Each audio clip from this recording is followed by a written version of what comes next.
जय हिंद दोस्तों। I hope मेरे भारत की शेर और शेरनियाँ स्वस्थ और मस्त होंगी, और जिन शेर और शेरनियों का भी मेडिकल बाकी है वो भी अपने मेडिकल का अच्छे से प्रिपरेशन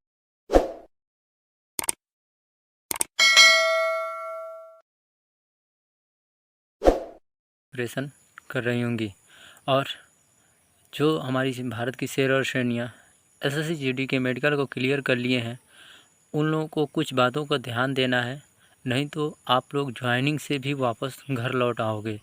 और कुछ बातें जो आप लोग हैं, ऐसा नहीं है कि ज्वाइनिंग कर लिए तो फिर घर आप लोगों को फिक्स हो गया। आप लोग देखोगे कि आपका जब ज्वाइनिंग लेटर आएगा तो उसमें बहुत सारी चीज़ें रहेंगी, आप लोग पढ़ोगे तो समझ में आ जाएगा, नहीं तो फिर मैं बना दूंगा उस वीडियो को कि किन किन बातों को ध्यान रखना है। तो आप लोगों को जो हमारी भारत की शेर शेरनियाँ एसएससी जीडी के मेडिकल को क्लियर कर ली हैं, उनको किन किन बातों को ध्यान देना है। और आप लोग वीडियो थोड़ी सी देखते हो, पूरा नहीं देखते हो, तो आधा ज्ञान बहुत ख़तरनाक होता है। तो आप लोग वीडियो को पूरा देखिए।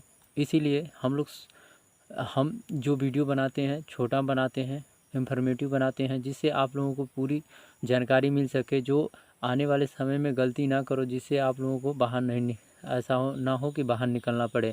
तो वीडियो को लास्ट तक बने रहिए और मैं बता रहा हूँ किन गलतियों के कारण आप बाहर हो सकते हैं। तो चलिए बिना देर किए देख लेते हैं।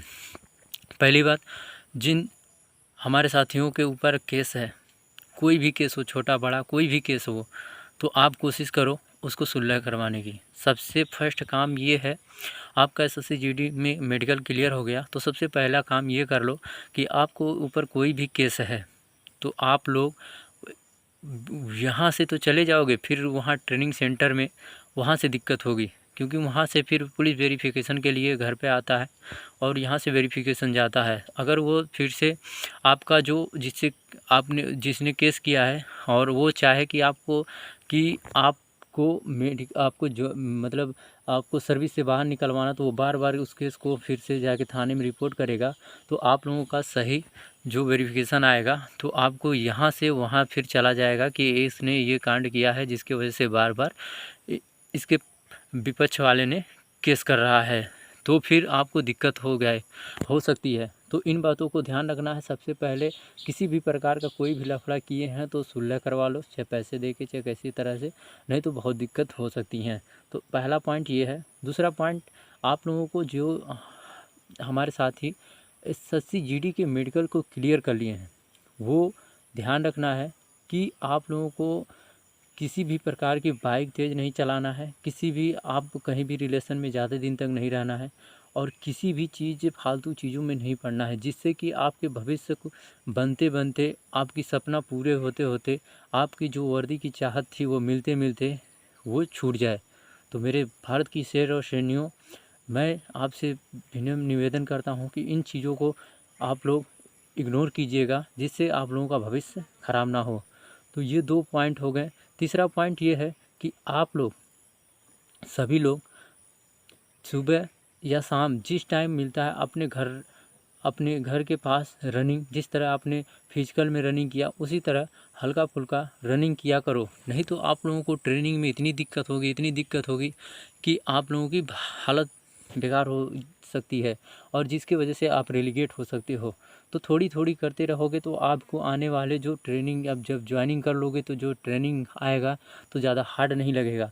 तो आपको हल्का हल्का लगभग आप जितना कर सकते हो 1 किलो 2 किलो, क्योंकि वहाँ कोई सीमा नहीं है कितनी दौड़ाई जाएगी, कितनी क्या कराई जाएगी, आप दौड़ चाल में ही रहोगे। तो ऐसी बातों को ध्यान रखने के लिए बहुत इम्पॉर्टेंट है कि आप लोग रनिंग अपना करते रहो, हल्का एक्सरसाइज करते रहो। इन पॉइंटों को आप लोग ध्यान रखिए, नहीं तो आप लोगों को बहुत सारी मुसीबतों का सामना। अगर आप एक बैग चले जाए ज्वाइनिंग करने, आप मेरे शेर और शेरनियों ऐसी गलती मत करना। आप पहले से ही प्रिपरेशन करते रहो, दौड़ते रहो, जिससे आप लोगों को थोड़ा सा फिट रहो, जिससे आप लोगों को कोई शरीर पर लोड ना पड़े, कोई इंजरी ना आए, जिसके वजह से रेलीगेट ना हो।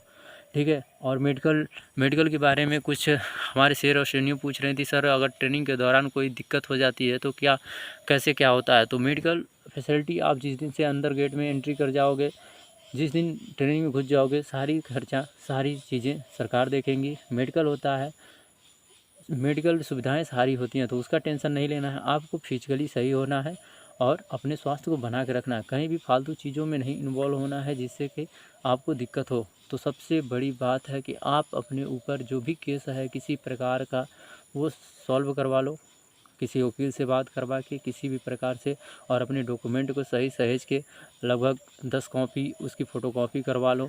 दो दो, दो 1-2 कॉपी घर पे छोड़ देना, और सारा डॉक्यूमेंट है उसको ले लेना।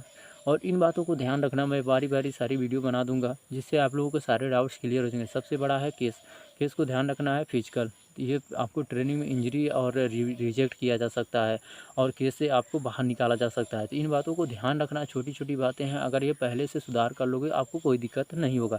और तीसरी बात, अपने माता पिता का जिसका सबका आधार कार्ड लगता है वहाँ डेट ऑफ बर्थ लगता है जब एसआर भरा जाता है, तो इसको अपना फोटोकॉपी सबका करा के ले जाना, सबके आधार कार्ड को। और जिसमें अभी तक जितना कहीं भी कुछ भी भरे, एसआर में सही भरना है। आपका जो भी परमानेंट एड्रेस है उसको सही से भरना है एसआर में। वो पीछे वाले क्या भरे, फॉर्म में क्या भरे, फिजिकल में क्या भरे, मेडिकल में क्या भरे, ये कोई मायने नहीं रखता। जब एसआर भरा जाएगा कंप्लीट ही सही भरा जाएगा। अगर किसी शेरनियों का आपके आधार कार्ड में कोई भी गड़बड़ी है, जैसे एड्रेस में दिक्कत है, कोई भी है, तो संशोधन करवा लो। अगर कुछ भी दिक्कत है तो आप संशोधन करवा के सही करवा लो, जिससे कि आपको वहाँ एसआर में भरने में कोई दिक्कत ना हो। तो ये वीडियो बहुत बड़ा हो जाएगा और ये सारी जानकारी आपके लिए बहुत ज़रूरी है। तो आई होप आप लोगों को ये समझ में आया होगा। तो मिलते हैं नेक्स्ट वीडियो में। दिल से सैल्यूट मेरे देश के शेर और शेरनियों। जय हिंद।